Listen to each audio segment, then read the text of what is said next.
ज़ाहिर खान साहब, आपने बातें सुन ली पीपल्स पार्टी की भी और तहरीक इंसाफ की भी, लंबी चार्जशीट पेश कर दी है उन्होंने, क्या कहेंगे? देखिए, जाहिर है उनकी अपनी एक राय है, लेकिन उनसे मैं इत्तेफाक नहीं करता हूं। मैं आपको पुख्तनख्वा की बात कर रहा हूं। न्याजी जी। साहब कह रहे हैं कि जी जो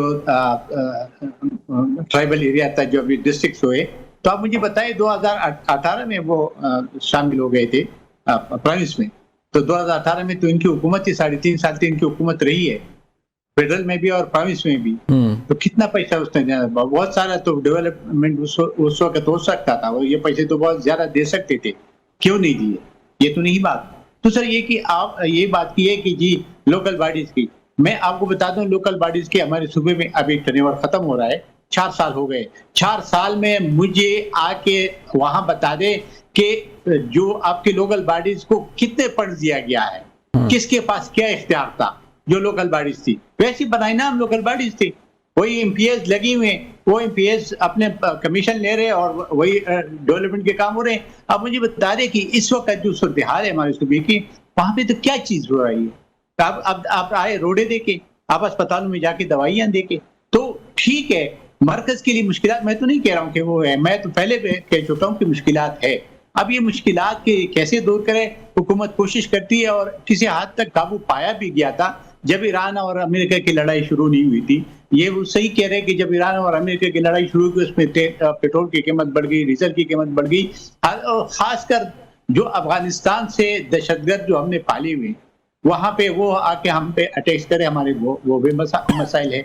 तो ये सारे मसाइल, जिस तरह आपके हिंदुस्तान के साथ भी आपकी एक जंग हुई है, आप माने या ना माने, काफी जंग हुई है, उसमें भी आपको नुकसान तो आपको मैशियत के तो पड़ती है। अगर आप दो बंदे भी लड़े तो उसने में कि अमेरिका जैसे मुल्क ईरान के साथ लड़ा, तो अमेरिका की मैशियत पे भी तो असर पड़ा। तो हम ये कहते हैं कि इस वक्त जो सूरत हाल है वो बहुत दगरगून है, और उसके लिए पूरा पॉलिटिकल पार्टीज को मिलकर इसको निकालना होगा।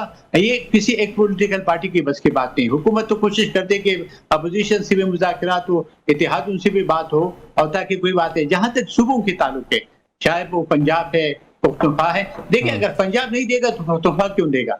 जाहिर है कि पंजाब देगा तो सिंध भी देगा और भी देगा, और 28 अमेंडमेंट इस वक्त नहीं है। अगर तो सीसीआई की आप मीटिंग दावा में देते सर, पीटीआई को भी साथ उठा लेते।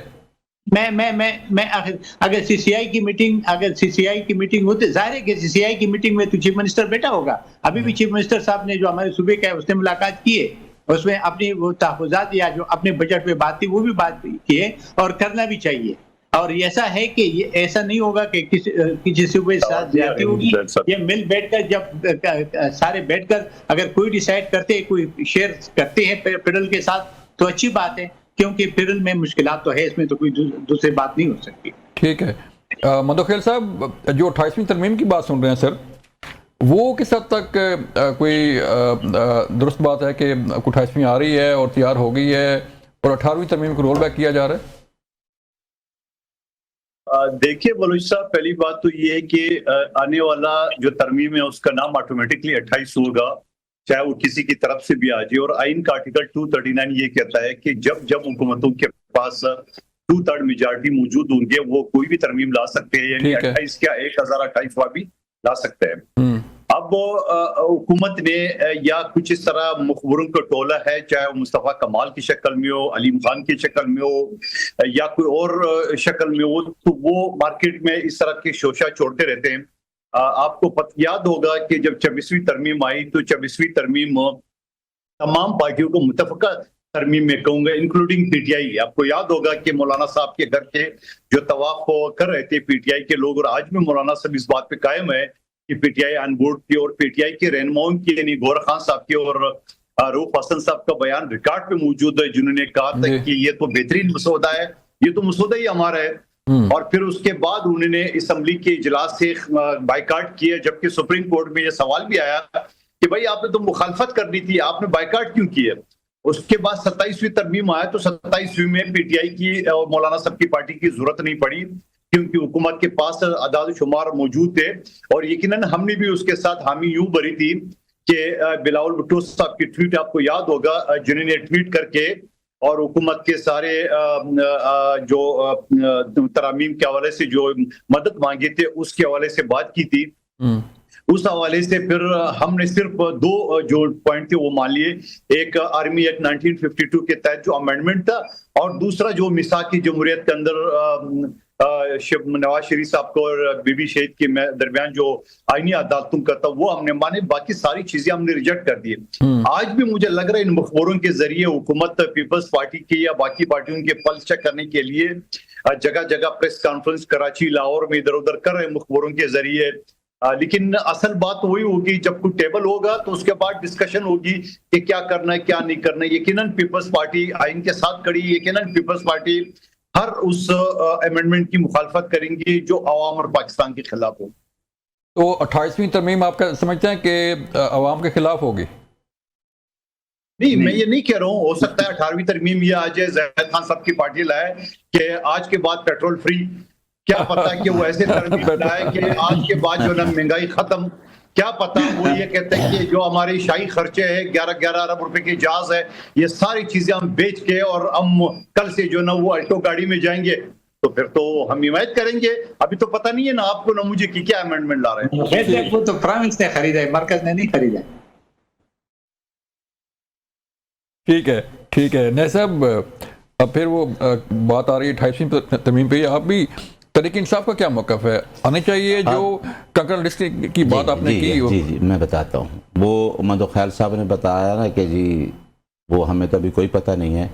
मुझे याद है कि बिलावल साहब ने उस टाइम भी कहा था कि 26वीं तरमीम जब ला रहे थे, तो जब कहते कॉन्स्टिट्यूशनल कोर्ट बने या कॉन्स्टिट्यूशनल बेंच बने, तो तमाम पार्टियों ने ये कहा था कि हमें तो अभी पता ही कोई नहीं है तरमीम, वो लॉ मिनिस्टर के पास सारी चीज़ें थी जहाँ भी पड़ी थी। अभी भी यही बात है कि आप कहते हैं जी 28वीं तरमीम के लिए ठीक कहा मदोखैल साहब ने कि 2/3 मेजॉरिटी चाहिए। जब कॉन्स्टिट्यूशन में अमेंडमेंट करते हैं तो 2/3 मेजॉरिटी चाहिए। जब आप सिंपल जो कोई और लेजिस्लेशन तो सिंपल मेजॉरिटी से आप कर सकते हैं।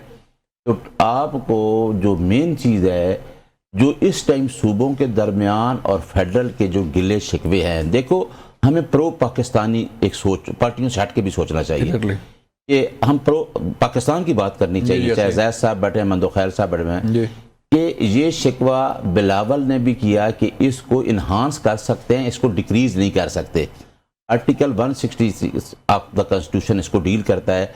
और जैद साहब ने कहा ना कि इनकी हुकूमत में हम, अब ये चीज़ है कि काफ़ी दफ़ा NFC अवार्ड नहीं हुए जो होने चाहिए थे, और आपने भी ठीक कहा कि CCI मीटिंग में भी सबको होना चाहिए, ये तो एक कॉमन इंटरेस्ट है ना। तो इसके अंदर अगर लेजिस्लेटिव डिफेक्ट्स हैं कि सूबे अपनी मर्जी से चीज़ें करते हैं और फेडरल कहते हैं, इत्तेहादी बैठे हैं ना, वो कहते हैं जी हम बर्डन हो रहे हैं, और जो दो चीज़ें मेन जो सब्जेक्ट लिस्ट है वो जो रहनी भी फेडरल के पास चाहिए वो उनके पास होनी चाहिए। तो लाजमी बात है कि ये लेजिस्लेशन जो होगी ये मुल्क के और अवाम के मफाद में होगी। ठीक है कि अगर सूबों को पैसा नहीं मिल रहा या सूबों से पैसा जहाँ नहीं आ रहा, तो फेडरल का और सूबों का पावर जो है बैलेंस होनी चाहिए। तो मेरा ख्याल है कि इसमें कोई ऐसी बात नहीं। फिर सूबों का ये गिला भी होता है कि जो हम प्रोडक्शन दे रहे हैं हमें वो चीज़ नहीं मिलती। तो इसमें जो दोनों अब आज बैठे क्यों हैं बजट में दोनों पार्टियां? अब वही बात तो NFC वार्ड वाली हो रही है ना, कि इतना पैसा पंजाब दे दे, इतना सिंध दे दे, इतना KPK दे दे।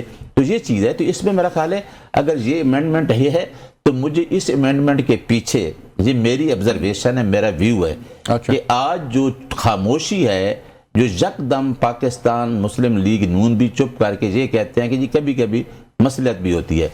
हमें तो नहीं था कि इतने ये जो बल्तिस्तान GB की हुकूमत बनने जा रही है और इस तरह इलेक्शन फॉर्म 47 पे सामने आया कि इतनी सीटें दे दी गई और वो अब वो चुप हैं और ये बैठ के ये सोच रहे हैं। तो ये कुछ ना कुछ आगे पीछे है, यानी और हमें हो रही है। और हमें सिस्टम जो है, हम ये कहते हैं कि उस पार्टी जो लार्जेस्ट पार्टी है, जो अवाम उससे एफिलिएटेड हैं, चाहे GB के हों, चाहे आज़ाद कश्मीर के हों और चाहे पाकिस्तान के हूँ, तो आप उस पार्टी को सिस्टम से ना निकालें। बाकी तो चीज़ें हम भुगत रहे हैं।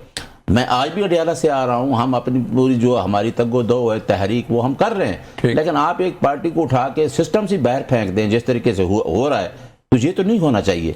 तो बाकी जो पाकिस्तान, देखो प्रो पाकिस्तान सोचना चाहिए, पाकिस्तान की फलाह के लिए और अवाम के लिए। मैंने पहले ही कहा कि लेजिस्लेशन वो होगी तो हमें खुशी ये होगी कि पाकिस्तान की आवाम के लिए कुछ हो रहा है। ठीक है, कानून साजी जो है आवाम के लिए होनी चाहिए, मुल्क के लिए होनी चाहिए। ब्रेक का कहा जा रहा है, मिलते हैं ब्रेक के बाद।